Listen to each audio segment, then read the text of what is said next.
Et le truc, c'est que pour moi, ça veut dire en fait que Kizaru, là, et Lucci, pas forcément en termes de puissance, hein, mais en tout cas, ils vont montrer que juste à eux deux, ils vont pouvoir faire des dégâts, peut-être réussir un des objectifs que Kizaru a cité, et qui vont faire quelque chose de bien dans cet arc. Ok, ça marche. Bon bah merci pour ton avis. Bah du coup on passe au plus important. On a du coup Luffy devant Kizaru, Luffy Big Vitesse qui lui met un coup de pied. Et là on parlait des mathématiciens du dimanche soir qui sortent le compas et l'équerre pour nous dire qu'on a du Haki des rois. Est-ce que pour toi c'est du Haki des rois? Est-ce que pour toi c'est pas sûr? Parce que pour moi c'est la même situation que pour Garp. On peut me sortir les posts qu'on veut, les traites qu'on veut, les livres qu'on veut. Et je veux une confirmation. Tu peux pas me dire que c'est du Haki des rois comme ça, me le confirmer, me l'affirmer, me dire c'est du Haki des rois point. Et bizarrement avec Garp on est surtout parti sur un mec qui n'a pas de Haki des rois via le flashback. Parce que le flashback raconte du coup de l'entraînement via la force et le HDA. Mais bon c'est un autre sujet. Du coup qu'est-ce que tu penses toi du Haki des rois utilisé à la fin? Alors, en fait, ce qu'il faut savoir, c'est que si jamais, là, c'est du Haki des rois, il va falloir m'expliquer comment Kizaru, qui se protège exactement de la même manière à Marineford face à Marco, comment Marco arrive quand même à l'envoyer dans le décor. Parce que si du coup, ça, c'est du Haki des rois, Marco, il a quoi, le Haki d'empereur? Et oui. Marco, il a... Je sais pas ce qu'il a comme Haki Marco, mais voilà, en fait, non, déjà, c'est pas du Haki des rois, ça sert à rien d'utiliser du Haki des rois à ce moment-là. Et en plus de ça, tu peux pas me dire que Luffy utilise du Haki des rois, et c'est ce que Sonny disait, je crois, je venais juste d'arriver à ce moment-là, mais je savais qu'il parlait de ça. Tu me corriges si je me trompe, mais quand Luffy, il envoie des pêches et des coups de pied d'Haki des rois à Kaido, même Kaido, il peut pas arrêter ça comme ça, comme si de rien n'était. C'est ça que je disais. Donc c'est pas Kizaru qui va l'arrêter comme si de rien n'était. Là, c'est pas du Haki des rois. Là, c'est même pas un vrai coup de pied. C'est juste un coup de pied pour dire, voilà, le combat va commencer. L'affrontement va commencer. C'est juste du teasing. Mais c'est même pas un coup de pied à prendre au sérieux. Le fils s'est pas donné à fond. Et c'est encore moins du Haki des rois, faut arrêter. Quand le Haki des rois est utilisé, il n'y a pas de doute dans la puissance, dans ce que ça fait. On t'explique bel et bien que le Haki des rois comme ça, c'est pour l'élite. Dans un chapitre qui s'appelle Haki des rois, avec Kaido qui nous montre un panel derrière, c'est une capacité de fou furieux. C'est une capacité qui a une puissance monumentale et c'est une capacité qui met en difficulté la créature la plus puissante du monde. Tout à fait. On peut pas me dire dans le plus grand des calmes que c'est la même attaque, mais que Kizaru est capable de faire ce que Kaido, et en plus dans les romans de Ace, on t'explique que pourquoi est-ce qu'il a cette réputation Kaido, que l'invulnérable Kaido prend plus cher que Kizaru. Non, ça n'a aucun sens. Que Kizaru va plus vite que Kaido si vous voulez, y a pas de souci, félicitations à lui, mais qui tape plus fort. Que Kizaru tape plus fort ou qui tank plus que Kaido, je n'y crois pas une seule seconde. Je mets la page, je mets la page, t'as raison, hein, avec Marco qui lui met le coup de pied et Marco qui lui met un retourné qui le dégage. D'ailleurs, qui fait des dégâts, parce que là, je peux anticiper le oui, mais en fait, Kizaru, il a fait semblant de se faire dégager. Trollé, alors, je veux bien que tu me dises que cet homme est un clown et qu'il troll ou qu'il fait des blagues systématiquement tout le temps. Chaque seconde de sa misérable vie toutou. Mais le problème, c'est que là, en fait, il y a des dégâts Marineford quand il le dégage. Donc là, tu vas pas me dire que il fait exprès de faire des dégâts dans son propre camp. Ça n'a pas de sens. En fait. Mais encore une fois, c'est toujours la même phrase. Qu'est-ce que ça nous raconte? L'échange entre Kizaru et Marco dès le début, il sert à quoi? Il sert à montrer l'équivalence de puissance entre les deux. Il sert uniquement à ça. Kizaru, il veut attaquer Barbe Blanche, il le stoppe dans le plus grand des calmes et il répète les mêmes phrases. Tu m'as fait mal, t'es un menteur. Hop, tu m'as fait mal, t'es un menteur. C'est juste pour montrer qu'ils sont équivalents et que Marco est capable de faire du sale à Kizaru et que Kizaru est capable de faire du sale à Marco et que ça va se valoir. Et la preuve en est derrière. Kizaru, il est tellement en avance, il est tellement beaucoup plus fort. Il peut, d'après certains, il one-shot un Marco qu'il est obligé, H24, de faire un plan. Et il est obligé d'essayer de voir avec un vice-amiral pour qu'il arrive lui mettre des menottes en granit marin pour l'attaquer derrière. Tellement il est puissant. Faut arrêter les conneries. Pour Marco, il y a un autre élément que j'avais pas trop relevé à Onigashima qui nous montre sa puissance de malade. Hein. Et comme quoi la puissance des YC1 est très très sous-cotée. Hein. C'est qu'en fait, à un moment, il dit un petit peu comme Rayleigh, il dit qu'en fait, il est trop vieux pour aller affronter les empereurs et qu'il est trop vieux pour monter sur le toit. Donc en fait, il nous explique que justement, 2 ans auparavant, le Marco de Marineford, il serait monté sur le toit et il aurait pu se battre avec les Kaido, tout ça. Jamais il aurait gagné. Il leur aurait peut-être pas donné un combat de fou. En tout cas, il serait défendu. Hein. Frérot, il serait défendu et... Frérot, Killer, il est monté. J'ai juré qu'il peut monter. Je suis sûr que c'est vrai.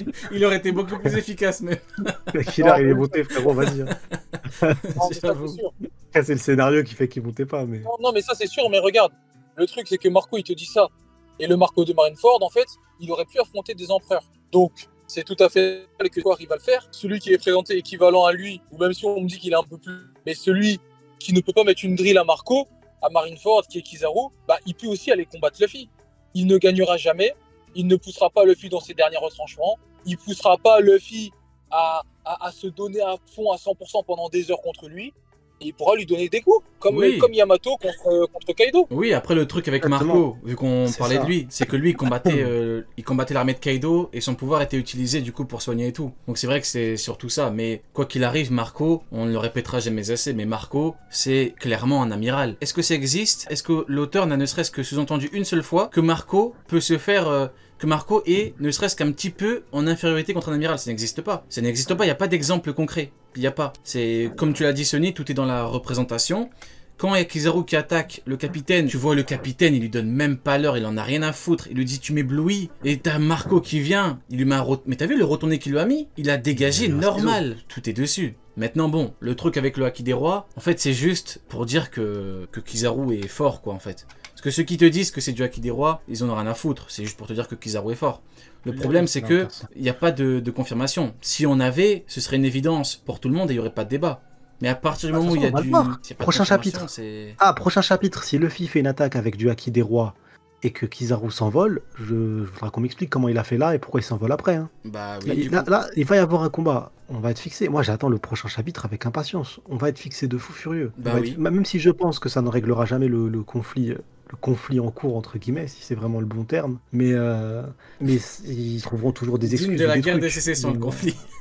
Je te jure. La guerre de sécession. La guerre de sécession.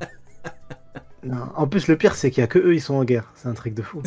Mais il n'y a que eux qui sont en guerre. Ils font des comptes 100% cross-guild. C'est un truc de malade mental. J'ai jamais vu ça. Des dégénérés. Mais ouais, non, il faut voir ce que ça va donner après. Mais pour moi, là, c'est surtout qu'est-ce que ça nous raconte. Quel serait l'intérêt, là, tout de suite, de nous montrer un Luffy qui a le niveau d'un Kizaru après tout ce qu'il a fait, après ce qu'il a surmonté l'impossible tellement de fois. Et je vois pas qu'est-ce que ça nous raconte. Hein. Ben oui. Ben oui, tout à fait. C'est ça, en fait, c'est comme tout pour ça. Rob Lucci, tu posais la même question. Hein. Tu posais la même question, mais Rob Lucci contre Zoro. Qu'est-ce que ça raconte? Pour moi, t'as le côté vengeance, bah du coup pareil. Hein. T'as Luffy qui est là en mode capitaine, parce que c'est vrai que, vu que Luffy c'est le capitaine et qu'il représente l'équipage, vu que Kizaru a chié sur tout l'équipage dans son intégralité, et vu qu'il est à l'origine de tout ce bourbier, c'est vrai que là, le côté vengeance, il est accentué de fou. Donc c'est pas pour rien que Luffy l'affronte. Parce que de toute façon, il n'y avait que 3 personnes qui pouvaient le combattre. Hein. T'avais Sanji, Zoro ou Luffy. Bon, finalement, c'est Luffy. Et le plus important, c'est ce qu'on aura après. Le truc, c'est que faut déjà se poser une question importante. Est-ce que Kizaru peut lui faire extrêmement mal? Et ça, on peut répondre à cette question facilement avec un exemple concret. Oui, comme Law contre Barbe Noire. Trafalgar Law a mis une technique à Barbe Noire. Il l'a touché. On a vu la gueule de Teach. C'est limite, il agonisait, clair. Bon, non, j'exagère. En gros, il avait mal. Donc oui, si je fais une technique finale... D'avoir dit j'exagère. Ouais, parce que agoniser, n'exagérons pas tout de même. Mais du coup, avec une bonne technique, il peut lui faire mal. Et c'est quelque chose que je soulève depuis longtemps. C'est limite paradoxal. Mais oui, un empereur peut battre rapidement un mec de ce niveau-là, c'est-à-dire un Luffy qui a battu Katakuri. On a l'exemple concret dans l'œuvre. C'est clair. T'as un exemple concret, t'as Luffy qui a battu Katakuri, Kaido qui le voit, Kaido qui le fume, direct. Mais t'as des exemples où t'as même des mecs plus faibles qui font mal à Yonko. Je parle pas de Law plus faible. Je parle par exemple de Queen. Un coup de tête, Big Mom inerte. Bon, c'est un exemple concret. Un coup de tête, il lui a fait mal, inerte. Dodo, Trafalgar Law contre Barbe Noire. Grosse technique, il a mal. Donc oui, il peut lui faire mal, mais la vraie question, c'est la victoire. Et pour avoir une victoire, il faudra un concours de circonstances des plus exceptionnels comme pour Queen. C'est tout. Il faut vraiment une strat de fou, il faut un plan de fou, il faut une technique de fou pour pouvoir gagner. Mais dans des conditions normales, tu bats pas Rayleigh Vieux, tu bats pas Marco, tu vas battre le Figure 5 qui a battu Kaido. Un peu de sérieux. Bah du coup, Uken, ton avis là-dessus? Au niveau du combat? Bah moi mon avis, parce que t'as dit justement... Vous m'entendez bien? Ouais. Alors, mon avis, parce que t'as dit justement... Ça aurait pu être Zoro, Sanji ou Luffy, finalement c'est Luffy. Moi je suis pas sûr à 100% déjà que ça va rester sur Luffy. Hein. Parce que par rapport à ce que disait Sony la dernière fois et par rapport au chapitre là, on voit bien que justement, Kizaru, avant d'aller voir Luffy, il dit bien qu'il a 3 objectifs, 3 choses à ne pas détruire. Et que, à contrario, la chose à détruire, la chose à tuer, la personne à tuer du coup, c'est Vegapunk. Et il dit bien que Vegapunk, c'est la priorité absolue. Donc, à quoi ça lui sert? Je suis désolé, je vais forcer avec ça, mais à quoi ça lui sert d'affronter Luffy là, comme si sa vie en dépendait, alors qu'il doit aller tuer Vegapunk qui se trouve pas loin? Pour moi, on va avoir un petit échange de coups. J'espère et je pense qu'on va nous montrer que Luffy est bien plus fort que Kizaru. Et Kizaru, en fait, tout intelligent qu'il est, parce que c'est quand même quelqu'un d'intelligent, quand il faut suivre un plan et tout, et ben, il va essayer de faire en sorte que sa mission puisse réussir, et il va aller essayer de tuer Vegapunk. Mais il peut pas, en fait, là, s'éterniser face à Luffy, ça sert à rien, il peut perdre. Parce que même si vous me dites Kizaru c'est niveau Kaido, vas-y si vous voulez. Mais quand bien même, mais il est pas sûr de gagner face à ce Luffy là, il peut pas en être sûr, c'est pas possible. Donc se battre face à Luffy, c'est soit là, il fuit et il essaye de faire en sorte que la mission réussisse, peu importe ce qui arrive à Kizaru après, peu importe à ce qui lui arrive, soit il se bat contre Luffy là maintenant tout de suite, et au final, bah, soit il va gagner, soit il va perdre. Enfin, il va perdre, et au final, la mission, je sais pas comment elle peut réussir sans lui. Ouais, c'est vrai que Sony, tu t'en rappelles, hein, quand tu parlais de... Ouais.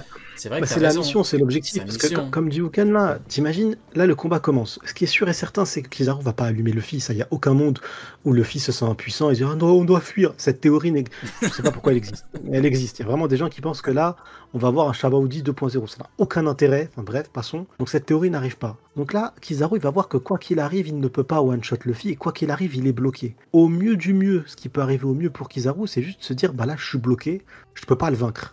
Mais le combat va durer trop longtemps, c'est pas possible, j'ai ma mission, et surtout on va tout détruire. Donc qu'est-ce qui va se passer? On veut nous raconter une histoire, on veut nous raconter quelque chose, qu'est-ce que ça nous raconte s'il déboîte Punk Record? Parce que Luffy, ce qui est sûr et certain, il va pas penser à se dire je vais essayer de protéger Punk Record. Il va déboîter tout ce qui est autour à déboîter, il s'en fout. Surtout s'il se met en mode Gear 5. Et s'il se met en mode Gear 5, ça va être incroyable. Et le problème du mode Gear 5, c'est qu'en plus de ça, c'est quelque chose qui humilie l'adversaire. Ça risque d'être marrant, mais encore une fois, c'est toujours une notion de qu'est-ce qu'on nous raconte. Est-ce qu'il y a un intérêt de nous montrer un combat ultra violent là, qui dure 20 plombes, là tout de suite, en sachant que on a déjà eu en plus, ce qui est cool, c'est que maintenant ce combat il arrive, où là on a eu des comparaisons avant. On a vu ce qu'était capable de faire Yamato à Kaido. Pourtant on est tous d'accord pour dire que Yamato c'est pas niveau Yonko. Donc on sait ce qu'il est capable de faire Kizaru, on sait ce qu'il peut faire, il n'y a pas de souci, mais on sait qu'il va se sentir un peu comme Rob Lucci, et il y a un monde, et franchement si cette phrase elle arrive, c'est incroyable, où Luffy il dit la même phrase qu'il a dit à Lucci. En le regardant avec un sourire, tu ne peux pas me vaincre. T'aimes trop hyper les gens. T'aimes trop hyper les gens, c'est grave. S'il dit cette phrase, je l'imprime et je la mets en A0, c'est incroyable. Mais le truc, c'est juste ça, c'est de me dire qu'est-ce que ça nous raconte. Il y a une mission en cours, ils ont un objectif. C'est quand même un très grand toutou. Son objectif, c'est absolument pas d'aller chercher la tête de Luffy. Et je pense clairement qu'il sous-estime beaucoup Luffy et qu'il risque de se sentir bloqué et se dire merde, mais je peux rien faire. Et là, parce qu'il y a un souci dans la narration, ce qui est sûr et certain, c'est que pour moi, Kizaru doit parler à Vegapunk, soit à distance, soit en face à face, mais il doit y avoir une interaction comme on a eu avec Sentomaru. C'est obligé. Dans l'écriture ils sont trop liés, ils sont trop proches, cette rencontre doit avoir lieu. Donc, en fait, est-ce que ce combat va pas être changé à cause de ça? Parce que je vois aucun monde où avec Ed se finit et Kizaru n'a jamais parlé avec Vegapunk. Il y a un lien trop fort entre les deux pour que ça n'arrive pas. Ouais, tout à fait. Il y a ça aussi en fait qui fait que l'histoire. Est-ce qu'on aura un vrai combat? Est-ce que c'est le moment d'avoir un vrai combat? Je sais pas. Est-ce que c'est le moment de nous montrer que les Mugiwara ont progressé et que Kizaru se sent impuissant dans le sens où je ne peux pas vaincre Luffy? Peut-être. Surtout avec Zoro. Zoro contre Lucci, si là tu me montres pas que Zoro a bien évolué et qu'il est capable de battre Lucci avec plus ou moins de facilité, c'est compliqué. Mais du coup je vous rejoins tous les deux. Et Wuken, t'as raison quand tu dis que on n'est même pas sûr qu'on ait surtout ce combat-là et pas un autre. Parce qu'il y a des exemples concrets dans l'œuvre avec Onigashima. Quand t'avais, j'en ai parlé il y a pas longtemps, quand t'avais Sanji contre Black Maria, beaucoup disaient même que c'est bon, Sanji va enfin frapper une femme. Au final, il a appelé Robin, il a combattu Queen. Zoro sur le toit, et ben Zoro va combattre Kaido. Zoro kill Kaido. Au final, il a battu King. Il n'y avait pas de ZKK. Voilà. Il n'y a pas de ZKK, donc il y a eu Zoro contre King. Du coup, oui, c'est encore probable. Maintenant, le problème, c'est le caractère, le tempérament de Luffy. Qu'est-ce que Luffy va foutre pendant que Kizaru combat quelqu'un d'autre? Pour moi, le seul truc qui pourrait être intéressant, c'est le dôme. Vu que c'est un dôme de lumière, c'est la technologie qui est utilisée. Si Kizaru l'utilise, en gros, pour se déplacer ailleurs ou quoi, peut-être.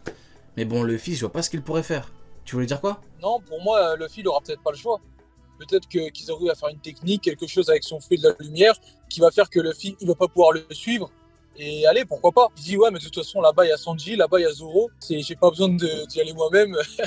Je leur fais assez confiance pour vaincre ce type. Ouais, mais du coup, t'aurais Zoro... parce que t'as Zoro contre Lucci, mais du coup, t'aurais Sanji contre Kizaru, t'imagines. Il y a Luffy qui dit vas-y Kizaru, occupe-toi de cette merde.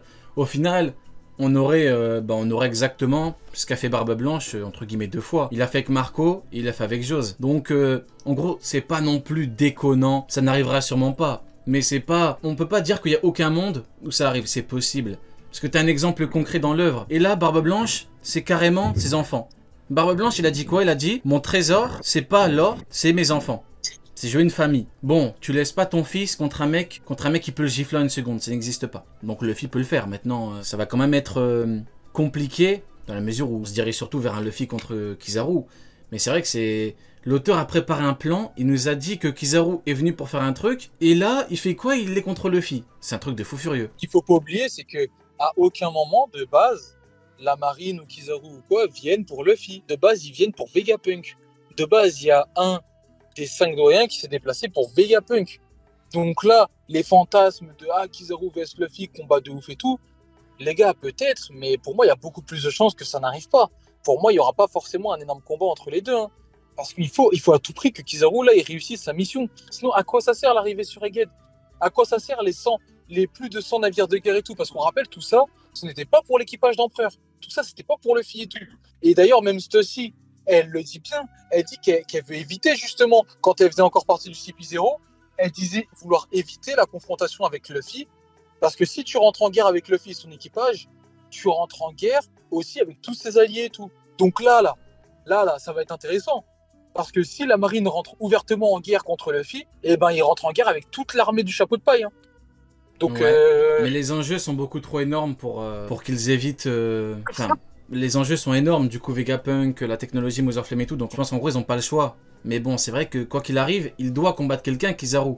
Parce que vu que tu dois fumer Vegapunk et que les Mugi doivent le protéger, et là je me dis qui est à côté de lui justement, parce que Zoro a été éjecté avec Lucci, c'est Sanji. Donc on n'est pas à l'abri au moins d'un choc, d'une discussion, d'une rencontre, de ce que vous voulez, d'un combat avec Sanji. Parce que lui-même, Kizaru, il a répété au moins 20 fois, on a compris d'ailleurs, il a forcé, il faut fumer Vegapunk. Bon bah, qui protège Vegapunk? C'est Sanji. S'il arrive à fuir Luffy, bon bah, il sera là-bas.